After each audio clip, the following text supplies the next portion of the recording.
Domesticado, un lobo enamorado, tu mascota fiel. Grita el señor Vicente Fernández. On the radio today, as I was driving down to Houston, that Higuera's influence is being felt less and less with each passing day there at Chivas, and I'm starting to see. I guess we'll definitely notice if that's the case.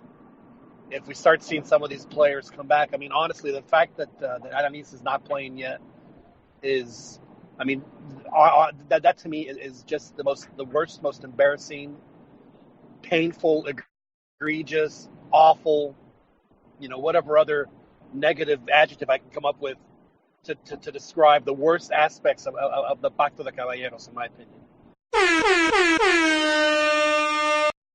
Because I think if he's going to lay down for anybody, if he's going to lay down any particular week, I mean, why not do it against Pumas, right? There was no lane. Hey, why would you talk about Tuca like that? I'm just saying that if he did, if you're going to have a letdown, it's probably a little bit less painful, because he's, his heart's there. Yeah, the cats get along, man. The cats get along. Even after the game, they were joking around. I don't know if you saw the audio of Dueñas, Aquino, and Gallardo's talking. They're just having a good old time, like a party in between the whole team. Yeah, see, they don't mind dropping 3 points. I mean, they're okay with it. They'll probably be lifting the trophy at the end of the season.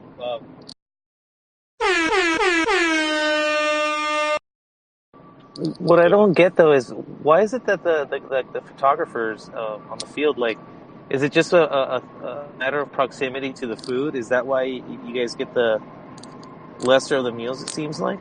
Like you don't get the hot meal because of where you're located? I think it's like the blue collar, white collar difference. We can be in jeans and... Honestly, Chiquis, your meal, your sandwich looked better than the nasty rubber chicken and I say potatoes with air quotes that I had upstairs in the press box. So that's nice of you, John. But at least it was like it's not like they're giving you prison sandwiches.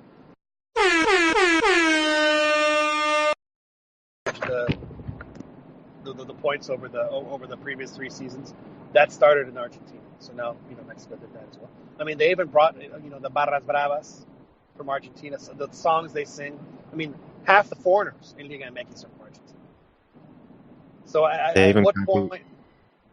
what point did the owner say, you know what, maybe the league that we should start emulating as far as the administration and how we go about our business? What changed for them?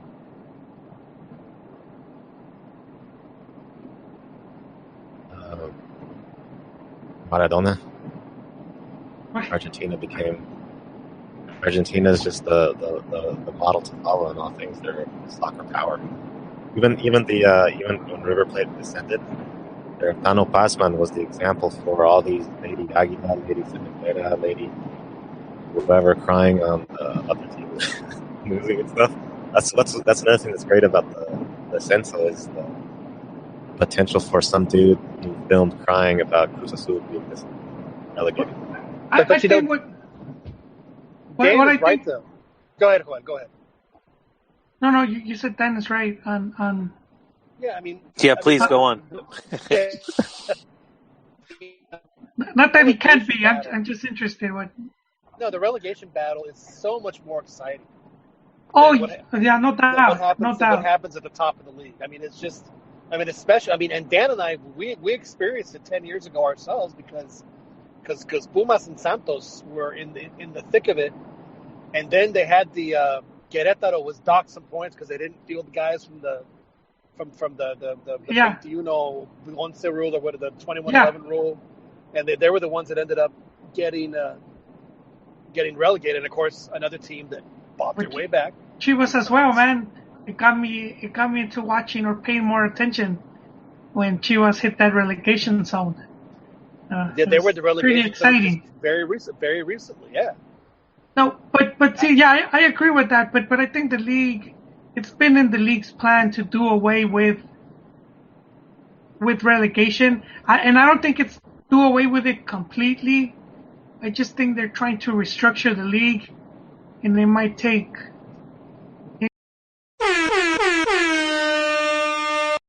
I think part of it too that's just the reality. is the branding, and there's just nothing very sexy about Veracruz, unfortunately. Now I'm gonna have to disagree with you there, Dan, because I mean, first of all, I love the nickname. Their crest is outstanding. They have a great nickname. Their mascot is scary as hell. Debu or whatever hell his name is. He looks like the if a shark could ever be the it clown, it would be Debu or whatever. Is it left shark or right shark? Oh, he's definitely well, I don't know. I don't know which one's which.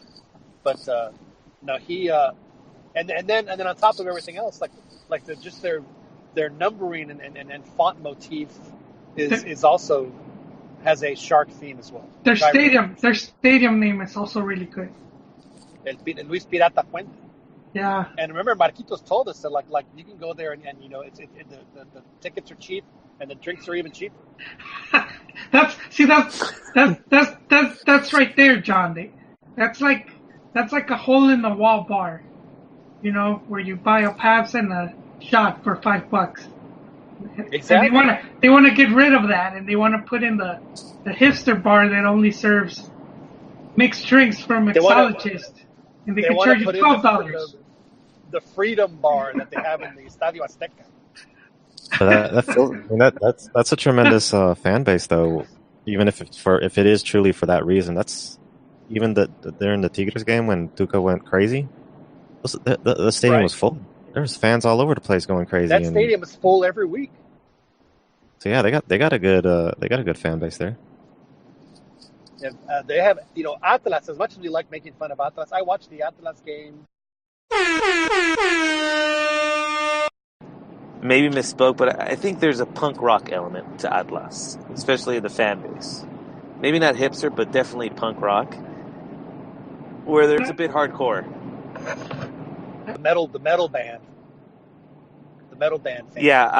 Yeah, exactly. I was thinking more kind of like Black Flag and just just hardcore punk, but no, I those clubs. I mean, even that element though, even it's so frowned upon now. So it's kind of I do kind of agree with them where I do see that potential of them kind of growing it a bit more, but it needs to show up on the football field too. But yeah, exactly. Atlas will find a way to screw it up. Because I know I know a lot of people like to make fun of them. I don't know. I have a bit of a soft spot for them. Damn. I'd like to see them do well. Maybe you're willing to admit that on the show, dude? What's that? You're willing to admit that on the show? I said misogynist. I meant masochist. They're masochists. A lot of them, man. That's sort of hipster of him, though. I could be a bit of a contrarian sometimes. That if Morrissey was a LigaMX fan, he would. He'd be a rojinegro. I'm gonna share right now, just to close off the topic. So this was an interview from 2005, and it was from the former FMF president Alberto de la Torre. No relation to Chepo or Nestor or none of the Chihuahua guys. Completely different. Completely different de la Torre. So he was talking because they were already talking about converting. You know, back then it used to be the Mexican League was known as the Primera A. So they were already talking about changing the name, and they wanted to call it Premier League, Mexican Premier League.